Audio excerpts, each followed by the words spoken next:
The Girl from Ipanema. Ici, nous avons le titre du standard du jazz. Ici, nous avons l'auteur. Ici, nous avons le style de musique, bossa nova. Ok. Ici, nous avons la portée. Ici, nous avons la mélodie en notes. Nous avons une partition qui est en clé de sol. Donc ici, nous sommes à droite du piano. Ici, sur cette ligne-là, nous avons le do du milieu du piano. Et en dessous, nous avons à gauche de ce do. Et au-dessus, nous avons à droite de ce do. Donc la mélodie, on va la jouer là, juste à droite du do, ou on peut la jouer carrément plus haut. On peut la jouer à l'octave qu'on veut. Tout ce que ça nous apporte, cette partition, c'est les notes qu'on va devoir jouer. Ok. Nous avons ici les accords qui vont se jouer ici, par exemple sur cette mesure. Ça c'est une mesure, une mesure, une mesure, une mesure. Prenez des notes. Dès que vous entendez un nouveau mot, vous le notez si vous savez pas. Une mesure, c'est un espace donné qui a un temps déterminé, qui a un nombre de temps déterminé. Ici, 4 temps. 4 noirs. 4, ça veut dire 4 noirs. Et la noire, c'est un petit peu le temps, si vous voulez. C'est vraiment, alors ça c'est une noire avec additionné d'une demi-noire. Donc on a une noire et demie avec le point ici. Ici on a une demi-noire, une croche. Ce point, ça correspond à une croche par exemple. Donc on a le temps ici, ça c'est un temps. On a 4 fois une noire. 1, 2, 3, 4. 1, 2, 3, 4. 1, 2, 3, 4. 1, 2, 3, 4. 1, 2, 3, 4 par mesure. Et ensuite nous avons les croches, les noirs pointés. Nous avons des notes qui ne se prononcent pas. Ici j'ai barré, hein, c'est blasphématoire, j'ai barré. Mais normalement on barre pas. C'est-à-dire que quand il y a une accolade ici, on ne dit pas cette note-là. Là j'ai une noire, là j'ai une noire. Donc là c'est noir, noir, noir. Vous voyez, celle-là on ne la répète pas. On la fait durer mais on ne la répète pas. Donc là c'est premier temps, deuxième temps, troisième temps, quatrième temps. Premier temps, deuxième temps, troisième temps, quatrième temps. Donc vous voyez, la mélodie est positionnée là. Nous avons ici tout le morceau avec le premier thème jusque là. Premier thème jusque là. Et le même premier thème qui finit différemment. Ici, la deuxième façon de finir. Donc deuxième fin. Première fin, deuxième fin. Donc on revient. Donc quand on a lu ça, ici on revient. Et quand on arrive ici, hop, au lieu d'aller sur 1, on va sur 2. Ensuite, on passe à la deuxième partie du morceau. Et hop,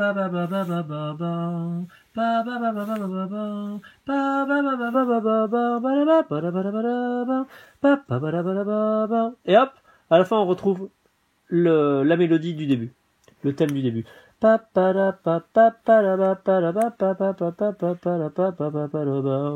Ok, fin du morceau.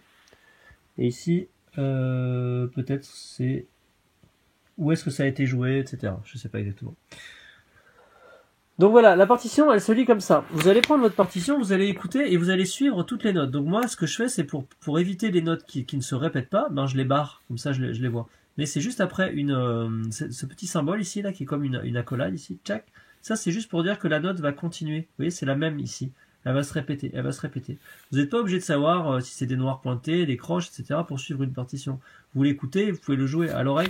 Une partition, ça pourrait se lire sans forcément connaître tout le solfège. Ça vous permet juste de suivre.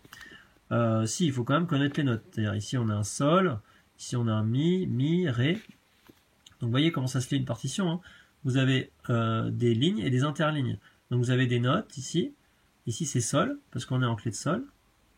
Ici c'est la clé de sol. Ici c'est sol, il faut l'apprendre par cœur. Par exemple, do, voilà, c'est des notes que vous pouvez faire des moyens mémotechniques. C'est-à-dire vous connaissez do. Do c'est une ligne invisible qui est en dessous. C'est vraiment la ligne qui sépare la clé de sol et la clé de fa. Elle est invisible cette ligne, donc on écrit do avec une petite ligne comme ça. Donc on a do, on a sol, on a mi, et petit à petit on les apprend toutes quoi. Par exemple do, ré, mi sur la ligne, fa sur l'interligne, sol, la sur l'interligne, si, do sur l'interligne, ré, mi sur l'interligne, fa sur la ligne, et sol au-dessus. Et on peut monter après. On rajoute des lignes, vous voyez ? Donc quand on lit la partition, ici au niveau du rythme, j'ai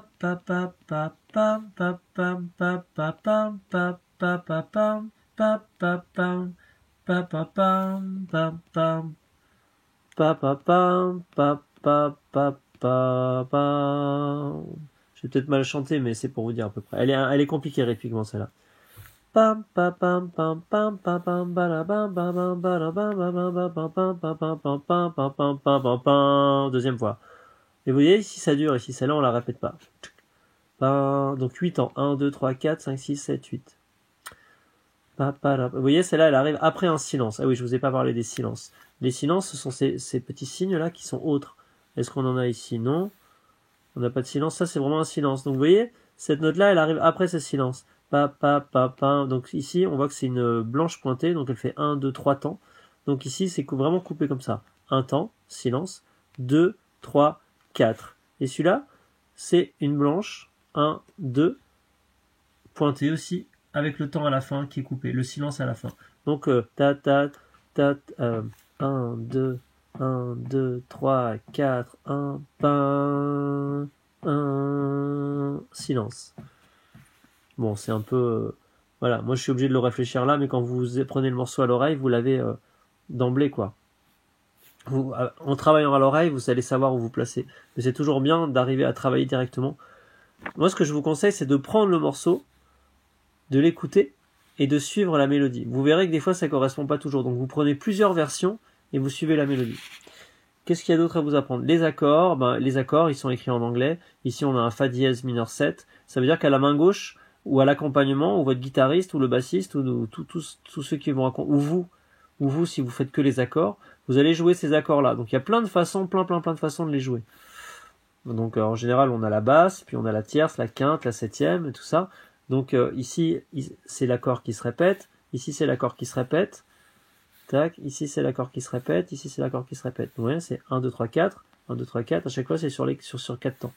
Donc celui-là il dure 8 ans, celui-là il dure 8 ans, 4 temps, 4 temps, 4 temps, 4 temps, 8 ans, 4 temps, 8 ans, 8 ans, 8 ans, ouais, c'est pas marqué qu'il se répète, mais il se répète ici.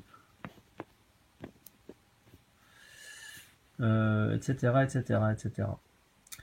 Donc la tonalité ici, ah oui, j'ai oublié de vous parler des symboles à la clé, des bémols à la clé. Ici, on a un si bémol à la clé. On a un si bémol, donc on est en quoi? On est en mi... pas du tout, on n'est pas en mi bémol. Si...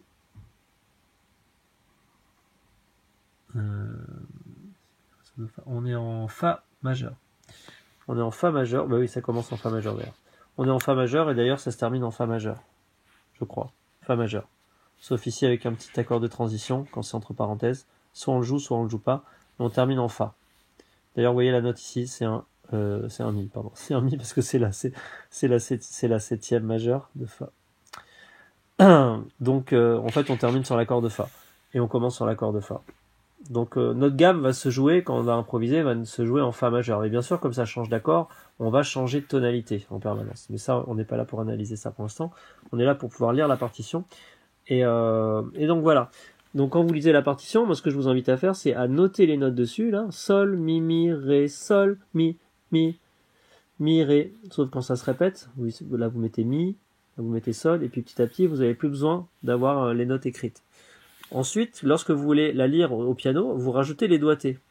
Les doigtés, en général, c'est le professeur qui vous donne les doigtés, mais vous pouvez les chercher, et une fois que vous les avez notés, une fois que vous les avez trouvés, notez les doigtés que vous allez utiliser pour jouer le morceau, eh bien vous allez pouvoir, une fois que vous les avez trouvés, vous allez pouvoir les noter, et comme ça vous jouerez tout le temps les mêmes et vous vous en rappellerez. Ça sera beaucoup plus facile à lire en jouant aussi. Ensuite, une dernière chose, c'est que vous allez pouvoir, qu'est-ce qui me manquait, qu'est-ce que je voulais vous dire? Alors, les doigtés, le nom des notes. Ah, j'avais un truc en tête. Le nom des notes, le doigté. Bon, écoutez, je sais plus ce que je voulais dire. En tout cas, voilà. Lorsque vous allez lire la partition. Oui, voilà, c'est ça que je voulais vous dire. Lorsque vous, par exemple, vous jouerez les accords et les notes, ce qui est très intéressant, mais ça c'est un bonus que je vous rajoute, c'est que c'est pas pour lire vraiment la partition, c'est que ce morceau-là, en général, on joue les basses à la main gauche, l'accord à la main droite, et la mélodie va se jouer avec le dernier doigt de la main droite. Par exemple, à la fin de l'accord, ici, vous pouvez jouer le sol à la fin de cet accord. Ta, ta, ta, ta, ta, et vous allez avoir l'accord vraiment sous la main. Bon, voilà, ça, il faudrait qu'on le voit dans une autre vidéo, je vous montrerai comment ça se joue. Voilà. Lire une partition, qu'est-ce qu'il y a d'autre ici? Voilà, ce sont des Ici, vous avez 2 traits, ça veut dire on termine vraiment le thème. Ici, pareil, on termine vraiment le thème. Ici, vous avez une accolade, pas une accolade, mais je ne sais pas. Excusez-moi, je connais pas tous les termes, parce que ça m'est pas forcément utile. Mais ici, vous avez un symbole qui vous dit de revenir au début. 4-4, on avait dit que ça veut dire 4 noirs, on a tout vu. Le tempo, il n'est pas forcément marqué là, mais en général, il y a un tempo qui est écrit aussi. Et puis voilà. Merci d'avoir suivi cette vidéo.